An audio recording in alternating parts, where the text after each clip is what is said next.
मित्रों, आज आप लोगों से मुक्तिबोध के जीवन दर्शन और उनकी काव्य दृष्टि पर मैं बात करूंगा।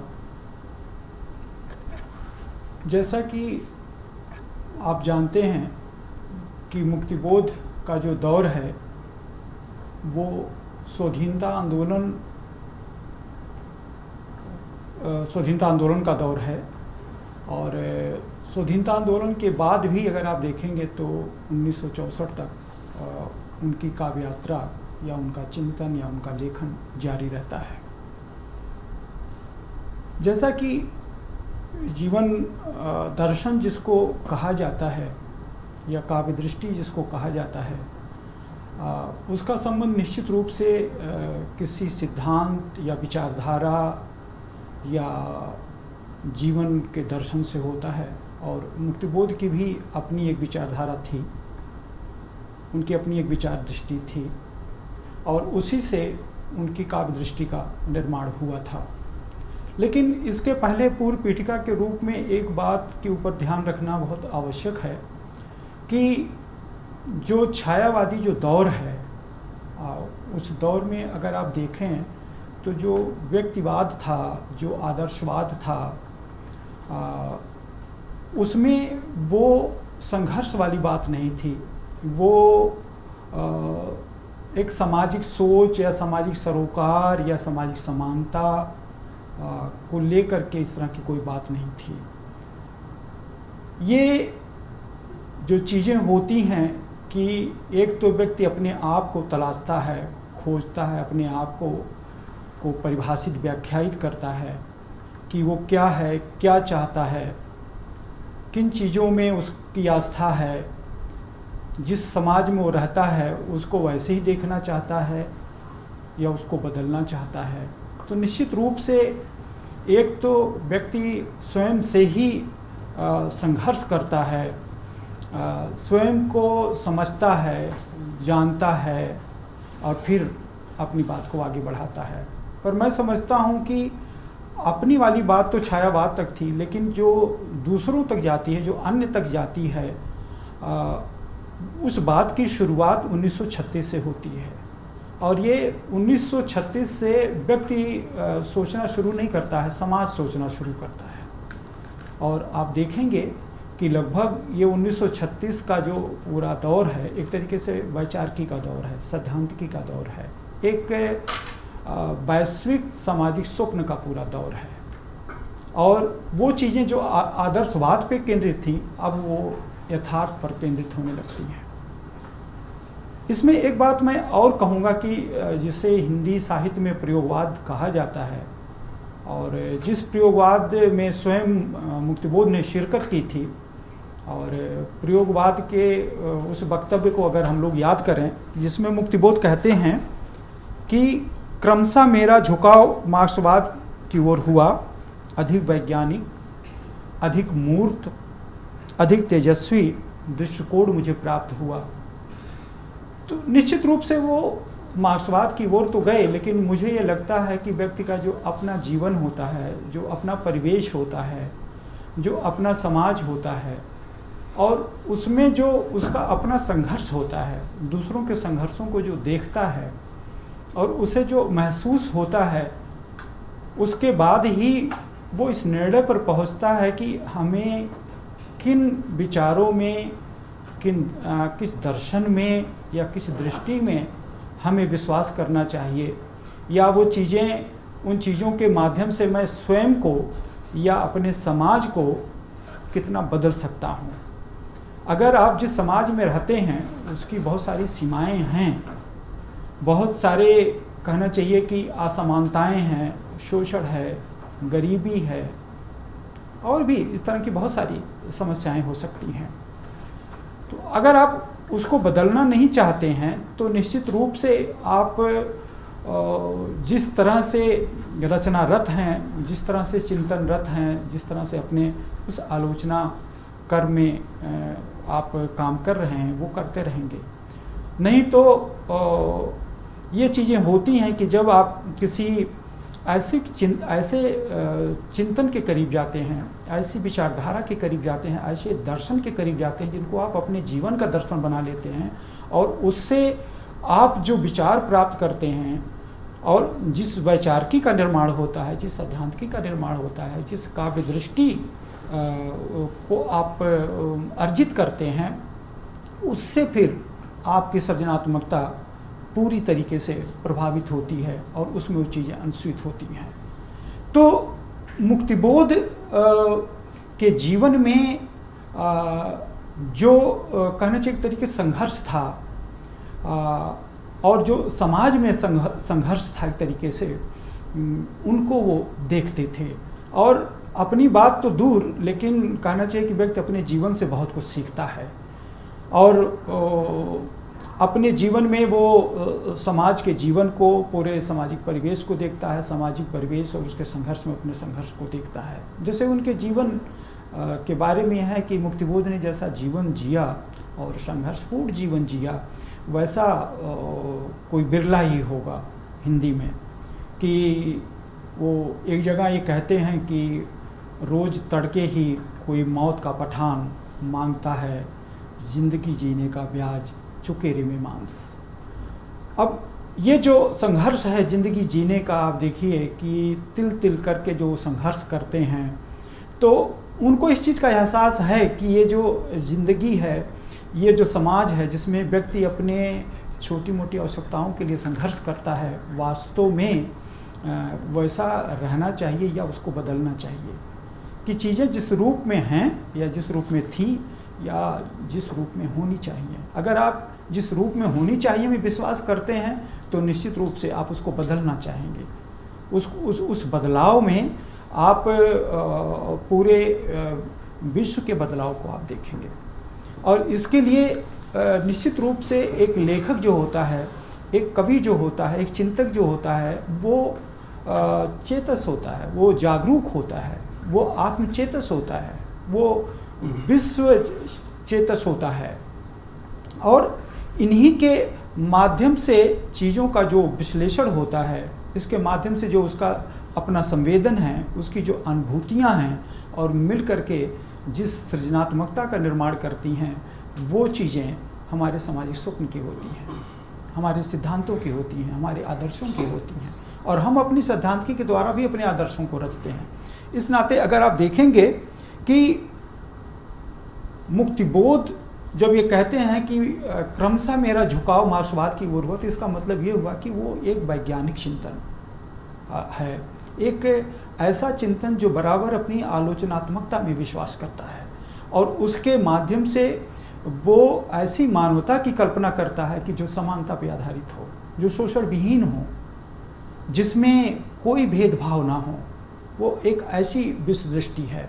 तो इसी नाते वो अपने साहित्य को भी जब वो परिभाषित करते हैं, तो अपनी कविता को परिभाषित करते हैं और कहते हैं कि कविता वैविध्यमय जीवन के प्रति आत्मचेतस व्यक्ति की प्रतिक्रिया है। तो आप देखिए कि वो किस तरह से साहित्य को, किस तरह से जीवन को, किस तरह से समाज को वो परिभाषित करते हैं। उसमें एक ऐसी चेतना है, एक ऐसी विश्व चेतना है जो कि बहुत ही कहना चाहिए कि वो चेतस है वो, और उसमें मानवता की चिंता है। और इसी नाते आप देखेंगे कि जैसे कि उनकी एक कविता है चकमक की चिंगारियाँ, और उसमें वो फरमाते हैं कि मैं अपनी अधूरी दीर्घ कविता में सभी प्रश्नोत्तरी की तुंग प्रतिमाएं गिराकर तोड़ देता हूँ हथौड़े से, कि वे सब प्रश्न कृत्रिम और उत्तर और भी छलमय, समस्या एक मेरे सभ्य नगरों और ग्रामों में सभी मानो सुखी सुंदर और शोषण मुक्त कब होंगे। ये जो चिंता है आप देखेंगे एक बड़ी चिंता है, एक सुंदर चिंता है कि जिसमें वो समस्याओं को देखते हैं कि हमारे समाज में क्या समस्याएं हैं। अगर समाज में जो समस्याएं होंगी, हमारे जीवन में वही समस्याएं होंगी, पूरी दुनिया में भी उसी तरह की समस्याएं होंगी। और दुनिया जिस भी तरह से है, वो अपनी यथास्थितिवाद में हैं। यथास्थितिवाद का मतलब यह है कि उसमें सारी जो भेदभाव की चीज़ें हैं वो उसमें विद्यमान रहती हैं। तो जो भी है उससे मुक्तिबोध को एक बेहतर समाज चाहिए, एक बेहतर दुनिया चाहिए। इस नाते मार्क्सवाद से जो उनको अपने जीवन का दर्शन मिला था, उससे जिस काव्य दृष्टि का निर्माण हुआ था, उसमें वो ये कहते हुए पाए जाते हैं कि जैसे एक कविता है कि मैं तुम लोगों से दूर हूँ, फिर भी मैं अपनी सार्थकता से खिन्न हूँ, निज से अप्रसन्न हूँ, इसलिए कि जो है उससे बेहतर चाहिए, पूरी दुनिया को साफ करने के लिए एक मेहतर चाहिए। ये जो पूरी दुनिया की साफ सफाई का मामला है, ये सार्थकता पर और अपनी कहना चाहिए कि एक तरीके से जो आप उपलब्धियां प्राप्त करते हैं उस पर जो खुश हो लेते हैं, मुक्तिबोध कहते हैं कि उससे उस पर मैं खिन्न हूँ, अप्रसन्न हूँ। वो वास्तविक हमारी खुशियाँ, वो वास्तविक हमारी प्रसन्नताएं हैं ही नहीं हैं। जब अगर आप दुनिया के तमाम हिस्से को अगर आप गरीबी में देखते हैं, शोषण में देखते हैं, भेदभाव पर आधारित जिंदगी जीते हुए उनको देखते हैं, तो फिर आप कैसे खुश रह सकते हैं, कैसे आप प्रसन्न रह सकते हैं? और इसके लिए क्या है कि दुनिया अगर सुंदर दिखे तो उसके लिए एक मेहतर की ज़रूरत, सफाई करने वाले की ज़रूरत है। और वो कौन से लोग करते हैं? वो जो विचारधारा वाले लोग होते हैं, जो वैचारिक लोग होते हैं, जिनका अपना कोई जीवन दर्शन होता है। इस नाते अगर आप देखेंगे, जिसको मैं कह रहा था कि छायावाद में ये चिंता संघर्ष वाली चिंता नहीं है, इस संघर्ष का साहित्य कायदे से अगर आप देखेंगे जिसमें व्यक्ति आत्मसंघर्ष करता है, वो आत्मोन्मुख से अगर आप देखें लोकोन्मुख होता है, तो वो प्रयोगवाद के दौर से वो चीज़ें शुरू होती हैं और वो नई कविता और उससे आगे तक जाती हैं। तो मुक्तिबोध जो है आत्मोन्मुख नहीं है, या उनका जो आत्मसंघर्ष है वो लोकोन्मुख है। वो जनता में आस्था रखते हैं, वो जनता के हर दुख दर्द में वो शिरकत करना चाहते हैं। उन्होंने स्वयं अपनी उस तरह की ज़िंदगी देखी थी, अपने समाज को देखा था, और जिसमें ये पाया था कि शायद ये जो चीज़ें हैं ये हमारी अपनी नहीं है, किसी और की दी हुई हैं, जिसे हम अगर कहना चाहें तो कहेंगे कि वो पूंजीवादी दुनिया की थी, या वो शक्तियाँ, वो सत्ताएं जो हमारे ऊपर शासन करती हैं, हमें उसके गिरफ्त में रखती हैं, हमें उसके कैद में रखती हैं। इस नाते वो जो उनकी वैज्ञानिक और आलोचनात्मक दृष्टि है, जिससे उनकी अपनी काव्य दृष्टि का निर्माण हुआ है, अगर आप देखेंगे तो वो निरंतर लगातार वो उससे संघर्ष करते रहते हैं। और मुक्तिबोध ने एक तरीके से कहना चाहिए कि जो पारंपरिक लोग होते हैं, जो अपनी परंपरा से बिल्कुल मुक्ति नहीं चाहते हैं, उसी में पड़े रहते हैं, अपने को परमार्जित नहीं करते हैं, अपने को एक तरीके से नई चीज़ों में दीक्षित नहीं करते हैं, मुक्तिबोध उन लोगों में नहीं थे। मुक्तिबोध ने लगभग कहना चाहिए कि जो पारंपरिक और पुराणपंथी जो चीज़ें थी, सबसे वो मुक्ति पा लिया था उन्होंने, और उस मुक्ति पाने में ही उन्होंने अपने को एक तरीके से एक नई विचारधारा में, एक नए वैज्ञानिक चिंतन में अपने को दीक्षित किया था, जो कि उनके लिए संबल होता है। और वो शुरू से लेकर के आखिर तक अगर आप देखें तो लगभग उस विचार धारा के तहत ही काम करते हैं, और उसी में पूरा सृजनरत रहते हैं, उसको सृजनात्मकता देते हैं। तो जो जनता के प्रति जो उनकी अपनी पक्षधरता है, जो उनके अपने सरोकार हैं, वो इस नाते हैं कि उनका अपना एक सामाजिक स्वप्न है, उसका अपना एक मानवता के प्रति एक विश्व चेतना है, एक, क्योंकि वो विश्व चेतस हैं, और वो चाहते हैं कि जो केवल हम जिस समाज में रहते हैं, जिस देश में रहते हैं, जिस राष्ट्र में रहते हैं, केवल वही सुखी सुंदर और शोषण मुक्त ना हो, बल्कि पूरी दुनिया के लोग इसी तरह से सुंदर शोषण मुक्त हों। तभी वो मानवता पूरी तरीके से परिभाषित और व्याख्यायित होती है अपनी सुंदरता में, अपनी शोषण विहीनता में। नहीं तो फिर वो बातें जिस तरह का जीवन दर्शन होता है, आप देखें कि हर व्यक्ति का अपना जीवन दर्शन होता है, उसकी अपनी दृष्टि होती है, लेकिन जो समाज के लिए नहीं होती, जो देश के लिए नहीं होती, जो मानवता के लिए नहीं होती है, जो अकेले के लिए होती है, वो दृष्टि नहीं होती है। वो सृजनात्मकता, वो चिंतन, वो लेखन, वो आलोचना जो अपने समाज को आगे ले जाए, आपका वो जीवन दर्शन जिससे दूसरे लोग जुड़ करके अपने में बदलाव महसूस करें। आप जिस समाज में रहते हैं उस दर्शन के माध्यम से उसमें बदलाव लाएं, उसमें एक सकारात्मक बदलाव लाएं। और इस बदलाव के लिए लगातार मुक्तिबोध अपनी कविता में संघर्ष करते हुए दिखाई देते हैं। मैंने आपसे कहा कि पूरी कविता को अगर आप देखें तो उसमें उनका अपना व्यक्तिगत संघर्ष तो है ही है और पूरा जीवन संघर्ष में था ही, लेकिन उसमें पूरा समाज का संघर्ष बोलता है, उसका अपना स्वर है। उस स्वर को अगर आप सुनेंगे तो आपको लगेगा कि मुक्तिबोध लगभग उस दौर के कवियों में सबसे अलग हैं, जो कि वैचारिक रूप से एक ऐसे कवि हैं कि जो शुरू से लेकर के आखिर तक एक ऐसी मानवता के लिए संघर्ष करते हैं कि जो उनके अपने सपनों का हो। ये कहने के लिए है कि चीज़ें एक आदर्शीकृत हैं, एक यूटोपियाई हैं, लेकिन बिना आदर्शीकृत किए हुए चीज़ें आगे बढ़ती नहीं हैं।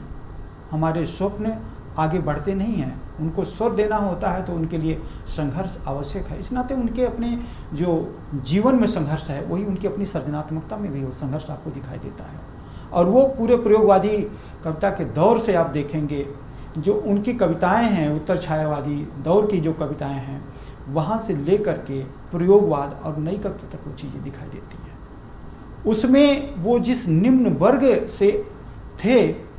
लगभग कहना चाहिए, और वो मध्य वर्ग जो प्रगतिशील नहीं था, लगभग उस मध्य वर्ग की भी वो बात करते हैं।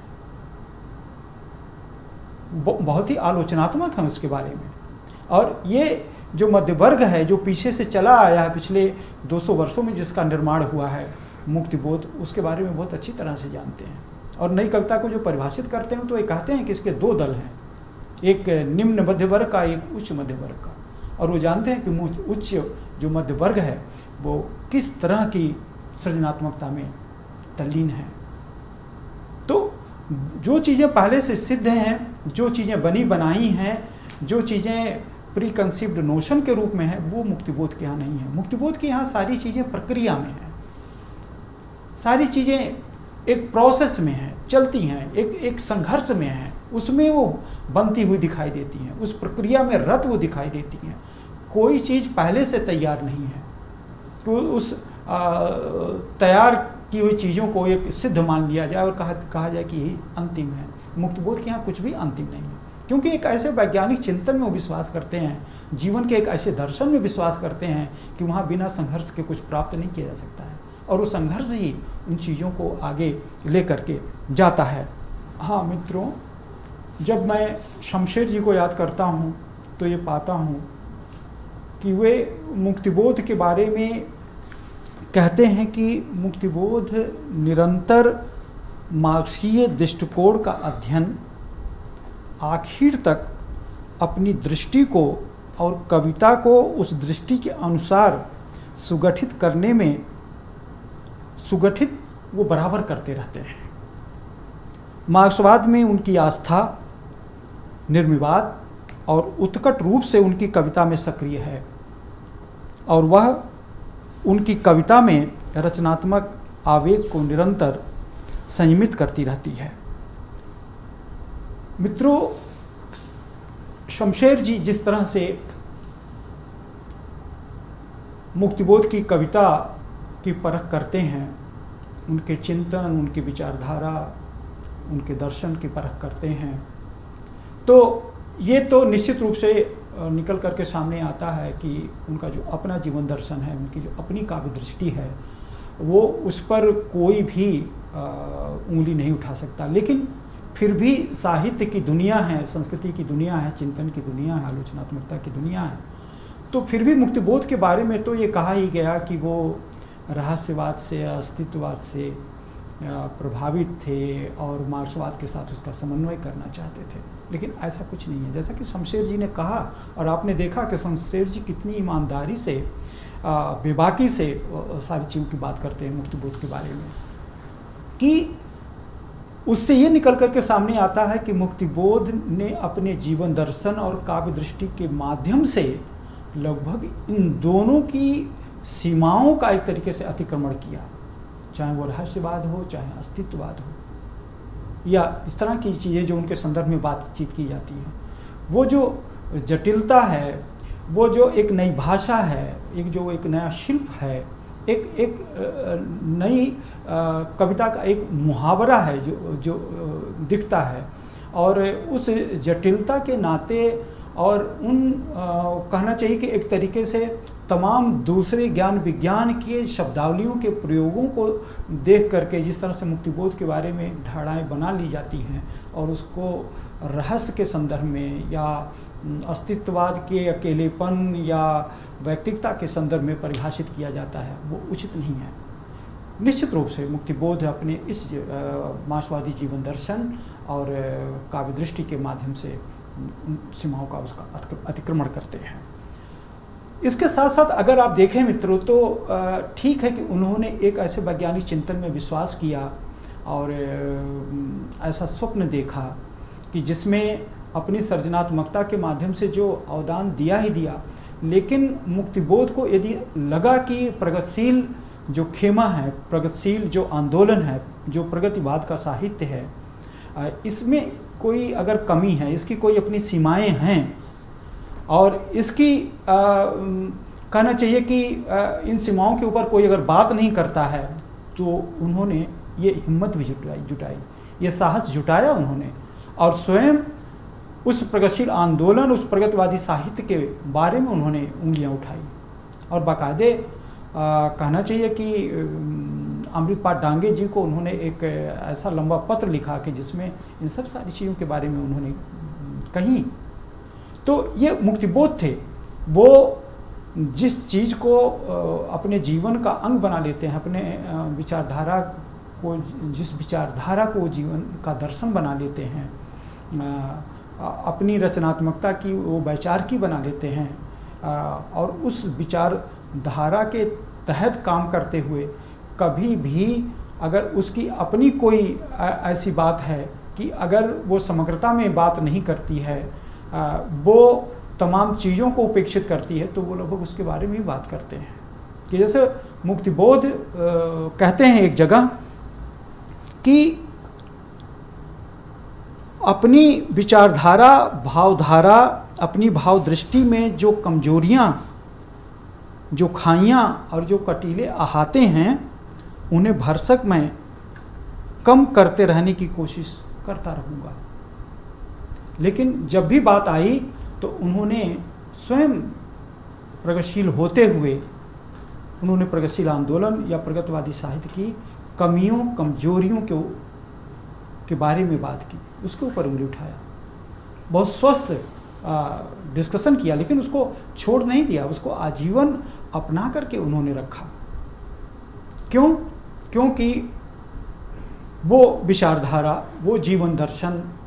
एक सामाजिक स्वप्न है। वो हम अपने जीवन को ही नहीं बल्कि पूरे सामाजिकता को बदलने का एक कारगर हथियार है, और बिना उसके बदले सारी चीज़ें ठीक होने वाली नहीं है। इस नाते मुक्तिबोध उसके लिए स्वयं कीमत अदा करके भी कहना चाहिए कि उस विचारधारा को अपनाए रहते हैं। इसलिए वो मूल्य और मान्यताओं वाले कवि हैं, वो जीवन दर्शन और एक विशिष्ट काव्य दृष्टि वाले कवि हैं। वो ये अगर आप देखेंगे कि उनकी जो अपनी कविता है, और कविता के तमाम आप देखेंगे वैचारिक रूप से, और अंतिम कविता जो कविताएं हैं, चंबल की घाटी और जिस अंधेरे की बात की जाती है, अंधेरे में कविता को अगर आप देखें, जिसमें सारी चीज़ें आकर के समाहित हो जाती हैं, तो एक जो समावेशी पूरी कहना चाहिए कि सृजनात्मकता है उनकी अपनी, कि सभी चीज़ों, सभी जो मनुष्य है उसको समग्रता में देखने का, जो संस्कृति है उसको पूरी समग्रता में देखने का जो उनका अपना दर्शन है, अपना जो मार्क्सवादी दर्शन है, वो चीज़ें उनके अपने साहित्य में दिखाई देती हैं। और वो बहुत दूर तक हिंदी आलोचना में वो चीज़ें दिखती हैं मुक्तिबोध की, उसका प्रभाव भी वो दिखता है। तो जो बातें मैं आपसे छायावाद से लेकर के और प्रयोगवाद और नई कविता के दौर की व्यक्तिवाद से कैसे वो चीज़ें शुरू होती हैं, एक आदर्शवाद से किस तरह चीज़ें शुरू होती हैं और यथार्थवाद तक वो जाती हैं, तो मुक्तिबोध निश्चित रूप से एक यथार्थवादी जो है कवि हैं, एक वस्तुन्मुखी कवि हैं कि जो वस्तुपरकता में विश्वास करता है, जो वस्तुवाद में विश्वास करता है, जो उस तरह के कलावादी दर्शन, उस तरह के एक राजनीतिक दर्शन जिसको हम कहते हैं कि वो भाववादी दर्शन है, उसमें वो विश्वास नहीं करते हैं। वो एक वस्तुवादी चिंतन में, वो मार्क्सवादी चिंतन में विश्वास करते हैं। इस नाते उन्होंने उस अपने जीवन दर्शन को निर्मित किया था, अपनी काव्य दृष्टि को निर्मित किया था, उससे अपनी सृजनात्मकता को पुख्ता किया था और हमें भी एक बहुत बड़ा मैसेज उन्होंने दिया था। और एक कविता में वो कहते भी हैं, और मुझे लगता है कि ये कविता केवल हिंदी को ही नहीं बल्कि विश्व मानवता को संबोधित है, जिसमें वो कहते हैं कि याद रखो कभी अकेले में मुक्ति ना मिलती, यदि वह है तो सबके साथ है। तो मित्रों, मुक्तिबोध का अपना जो जीवन दर्शन है, जो काव्य दृष्टि है, उसमें आपने देखा कि किस तरह से वो जनमानस के प्रति, अपनी जनता के प्रति प्रतिबद्ध हैं। और ये प्रतिबद्धता एक सरोकारी प्रतिबद्धता है कि जिसमें अन्याय के प्रति प्रतिकार है, मानव सभ्यता को सुखी, सुंदर और शोषण मुक्त देखने का स्वप्न है, जिसमें कि कोई भी स्वार्थ या शोषण या भ्रष्ट आचरण के लिए जगह नहीं है, समझौता परस्ती के लिए कोई जगह नहीं है। भारतीय जो मानस है, जो जनता है, उसके प्रति उनकी आस्था है, उसमें उनका विश्वास है, और वो संघर्षों के माध्यम से, एक वैचारिक संघर्षों के माध्यम से, अपने वैचारिक संघर्षों के माध्यम से उनको वो चेतस करना चाहते हैं, उनको आत्मचेतस ही नहीं विश्व चेतस करना चाहते हैं, ताकि हम अपने इस अन्याय या अपनी जो गरीबी है, अपना जो शोषण है, इसके खिलाफ हम लोग लड़ सकें और भविष्य में एक ऐसा समाज बना सकें जो उनकी कविता के तमाम उदाहरणों के माध्यम से मैंने आपको सुनाया कि वो उनका असली अपना स्वप्न है, वो उनका यथार्थवादी स्वप्न है, जो कि हर एक कहना चाहिए कि मार्क्सवादी जो कवि है या जो लेखक है या जो कहना चाहिए कि विचारक है, वो देखना चाहता है, वो उन चीज़ों को आगे बढ़ाना चाहता है। वो अपने स्वार्थों में पल करके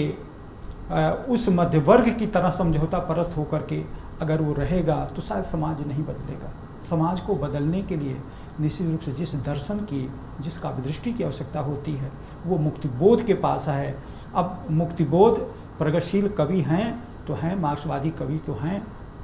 हैं, लेकिन यदि हम उनको ये कहें कि वो रहस्यवादी हैं,